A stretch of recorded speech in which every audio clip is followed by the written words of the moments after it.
kulan wanaagsan daawadayaal dhamaantiinba waa barnaamij aan ku eegi doono adeega dahab ee shirkadda Somtel ee dhinaca xawlaadaha lacagaha degdega ah ee loo yaqaano Fast Money Transfer. Fuad Ahmed Nuux waa maamulaha guud ee adeega dahab ee shirkadda Somtel waxa uu iga warramayaa qaabka ay u shaqeeyaan. adeega dahab wuxuu ka tirsan yahay shirkadda Dahab Shield Group waxaana lagu isticmaalaa lacagaha mobilka la isugu gudbiyo waxaanu saareen simkaarka Somtel waxa muxuu ahaa macaamiisha u sahlnaa in ay ku isticmaalaan adeegyada maaliyadda ee ay doonayaan mobilkooda Somtel iyagoo ka heli kara goob kasta oo ganacsi isla markaana lacagaha loo soo xawilo ee uga imanaya dibadaha ay ku qaataan mobilkooda sidoo kale haddii macaamilku doonayo lacagta ugu jirta mobilkiisa inuu xawilo inuu ka diran karo qoladda ka warqabto anagu wadaan nahay Dahab Shield Group waxaan ka shaqeynaa wadamada adduunka oo dhan in ka badan 126 wadamo ka shaqeynaa wadamada aan ka shaqeynaa dhamaantood waxaan haysanaa laysanadooda waxaan ku shaqeynaa shuruucdooda sida awgeed way noo sahlan tahay inaan fulino sharci ka soo baxay dawlad ama ka soo baxay bankiga dhexe maadaama aan shirkad caalami ah oo adduunka oo dhan ka shaqeysa oo u diyaarsan inay fuliso shuruucda wadamada ka soo baxa marka waxaan wada shaqeynaa si fiican wixii ka soo baxay hadba qaraar ama resolution ee loogu danayo dhaqaalaha wadanka waxaan u fulinaa sida uu yahay oo ma hadnaqaya Universal TV barnaamijkan dhaqaalaha ee nuqmati qaadeen waxaan u aragnaa haddaan nahay shirkadda Dahab Shield Group inaan qayb ka nahay dhaqaalaha Soomaalida waana ku faraxsanahay doorkan kaga jirno kobaca dhaqaalaha warbixinta bangiga adduunka lagu xusay shirkadaha xawaaladaha iyo mobile payment qayb ka yihiin waxaan rajaynayaa mustaqbalka inaan u soo kordhin doono inaan kobaca dhaqaalaha aanu qayb ka sii ahaan doono ummadeeda inaan u soo kordhin doono waxyaabo faa'iido qaab noocah ayaa u shaqeeya adeegani waa kuwan sariflayaasha ka howlgala magaalada Hargeysa oo iga warramaya horta adeegyada shirkadda Dahab Shield ay bixiso waa adeegyo aad iyo aad bulshadu ugu riyaaqday gaar ahaan anaga sariflayaasha waxa saameyn ugu leh adeegan isku sarifka ee dahabta marka mararka qaar waxa jirta uu kaashku nagu kaco oo nu u baahno dollar meel kale oo dollar ka heli karnaana ma jirto marka waxa jira adeeg ay shirkadda Dahab Shield soo kordhisay oo ah dollar inuu adeeg aan ku shubno kaashka oo nu kala baxno dollarka oo waliba aynu ku helnana qiimo naasilo oo jaban marka haddaan nahay anagu sariflayaal shirkadda Dahab Shield gaar ahaan dahab sarifka aad iyo aad baan uga faa'iidnay teeda kale dadweynaha ku xiran dahab sarif waxa iyaguna sidoo kale uga faa'iideen isagoo qofkiisa ku sugan gurigiisa ama goobtiisa shaqo ama gaadhigiisa wata ayuu bartaa ka dhex sarifanaya halkuu uu ka iman lahaa ama jid dheer soo geli lahaa haddaanu nahay bahda sariflayaasha horta guud ahaan shirkaddan dahab waan soo dhaweynaynaa si fiican baan soo dhaweynaynaa waayo annagoo ah sariflayaasha suuqa Hargeysa faa'iido weyn baan ku qabnaa hadday tahay qaybtii adeegga akoonnada ka dhex sarifka annagoo guryahayaga iska joogna ayaanu ka dhex sarifalnaa oonu faa'iido weyn baan ku qabnaa waana shirkad muwaadina waa shirkad aad iyo aad horta bulshada iyo dadweynaha iyo sarif ahaanba aad iyo aad noo soo dhaweysay oo waxaan ku qabnaa dan weyn baan ku qabnaa markuu doolarku nagu kaco kale xagga sarifka doolar ahaan wayna qacan qabataa haddii xaggii isku beddelkii tahay hadday xaggii kale adeeggii ay tahay isku sarifkii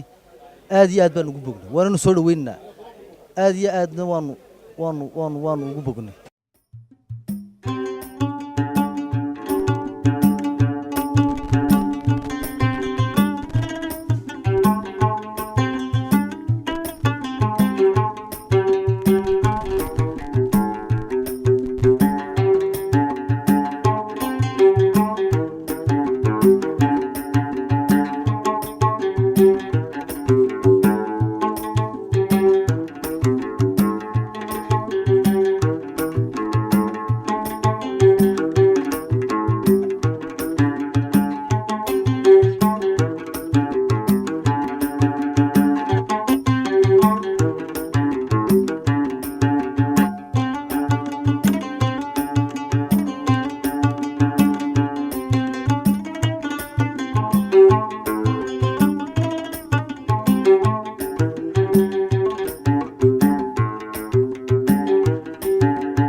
kaliya shaqada shirkadu kuma koobna sarifka iyo xawlaadaha dibadda balse waxay qayb lixaad ka qaadataa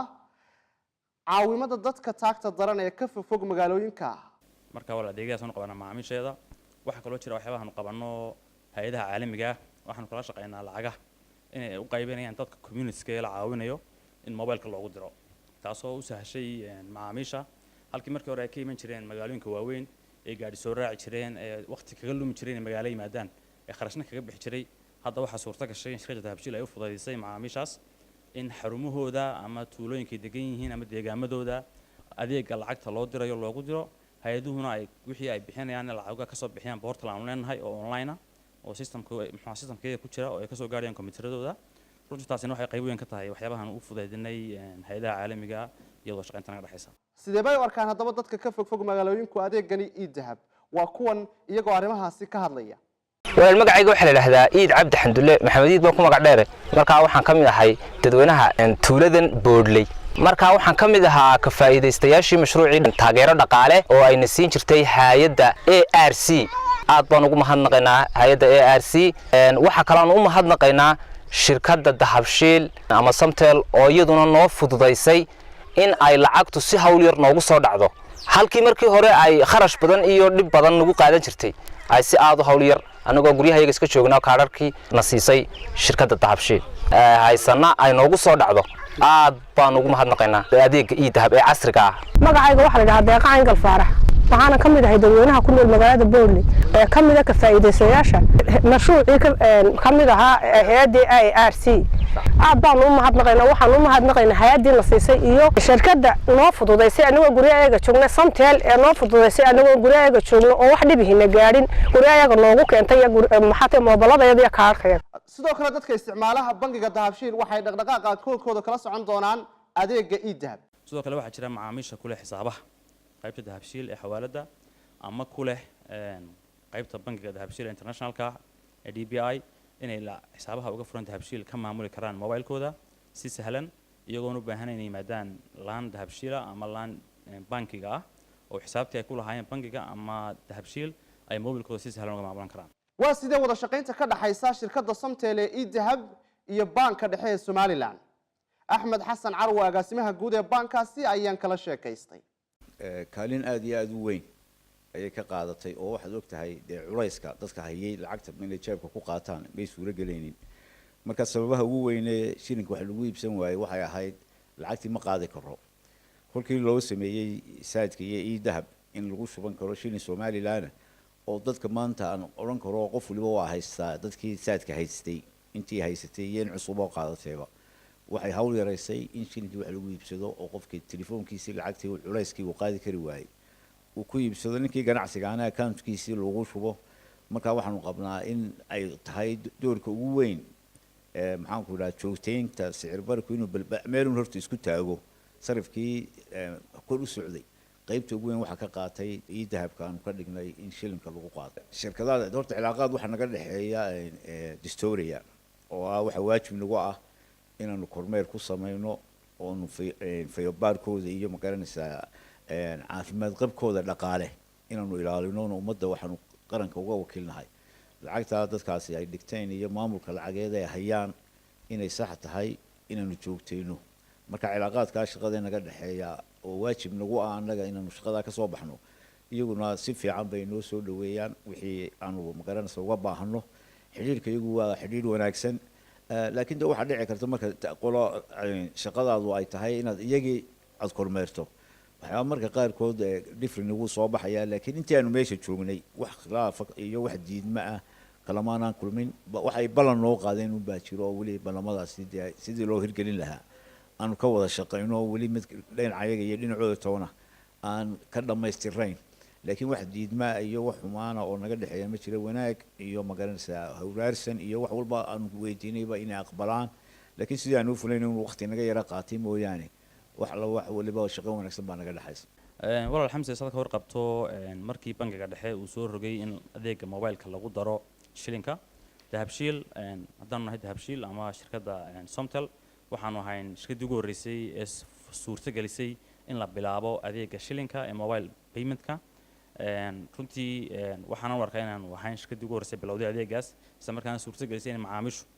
ku isticmaali karaan shilinka mobile money waxaan mar walba aan ku fulinaa wixii shuruuca ee ka soo baxa deegaanada aan ka shaqeyno iyo waddamada aan ka shaqeyno adduunka sidaa awgeed markii bangiga dhexe uu soo saaray qaraarka odhanaya $100 wixii ka laga saaro sidiisaan u hirgelinay bulshada na way isticmaashaa taasi waxaa kaloo markaa yimiday in macaamiishu loo sahlo hab ay mobileka dhexdiisa ka sarifan karaan lacagta maadaama markii hore lacagta mobileka lagu isticmaali jiray dollar ahayd sidaa awgeedna macaamiishu hadda waxay isticmaalaan adeega dollarka wixii $100 ka badan iyo adeega shilinka wixii $100 ka yar waxaana jira adeeg kale oo la yidhaha mobile exchange oo macaamiisheeda u sahlaya lacagta dollarka ee ku jirta mobilkooda inay bedeshaan oo shilinka dhigtaan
ugu dambeyntii fariin noocee ah ayay u gudbinayaan macmiishooda shirkadda e-dahab ee Somtel waa kan mar kale maamulaha guud ee shirkadaasi Fuaad Axmed Nuux oo ii sharaxaya xamse walaal kulli baan macaamiisheeda mar walba waa soo dhaweynaa oo mahadnaqaynaa macaamiisha adeegaya ku xiran waxay ogtahay shirkadda habshil aan ka tirsanahay inay tahay shirkadda ugu weyn ee adeegyada maaliyadeed ka shaqeysa haday tahay Afrika iyo haday tahay dunyada kaleba habshil waa shirkad Soomaaliyeed haddana waa shirkad Afrikaan haddana waa shirkad caalamiya runtii macaamiisheeda waan soo dhaweynaynaa waxaan u sheegnaa adeega e-dahab inuu u sahlayo inay xawaalada ku dirsadaan oo lacagta mobilkooda ay ku helaan sidoo kalena xawaalada ay dirayaan ay ka diri karaan mobilkooda goob kasta oo kamid ah dhulka Soomaalida oo ay safraana isagoo sim cardkiisa sita inuu kaga iibsan karayo wax kuna adeegan karayo ayaan ugu bashaareynaa runtii marka laga hadlayo dhaqaalaha dhulka Soomaalida haddaad eegto warbixintii bangiga adduunka soo saaray sanadkan ee ka hadlaysay 2017 dhaqaalaha koboca dhaqaalaha dhulka Soomaalida haday tahay saddex zoonba South Central Somalia Puntland ama Somaliland marka la isku daro guud ahaan dhaqaalaha dhulka Soomaalida wuxuu kordhay 2.3 iyo 2.3% koboca dhaqaalahaasi waxay warbixinta bangiga adduunka xustay inay qayb weyn ka ahayd lacagaha xawaaladaha iyo mobilka mara iyo dhismayaasha isgaarsiintu sidoo ogtahay in shirkadda habshil waa shirkadda ugu weyn ee qabata adeegyada maaliyadeed ee ka jirta dhulka Soomaaliyeed haday tahay xawaalada haday tahay maalgelinta iyo bangiga haday tahay mobile paymentka sidaa awgeed waxaan aragnaa koboca dhaqaalaha Soomaalida ku yimid ee bangiga adduunku qiray ee 2.3% ka ah waxaanu qabnaa haddaan nahay habshil group inaanu qayb weyn ka nahay maadaama warbixinta lagu xusay in dhaqaalaha kordhay ee Soomaalida qaybta ugu weyn ay ka qaadatay isgaarsiinta iyo xawaaladaha la isku diraa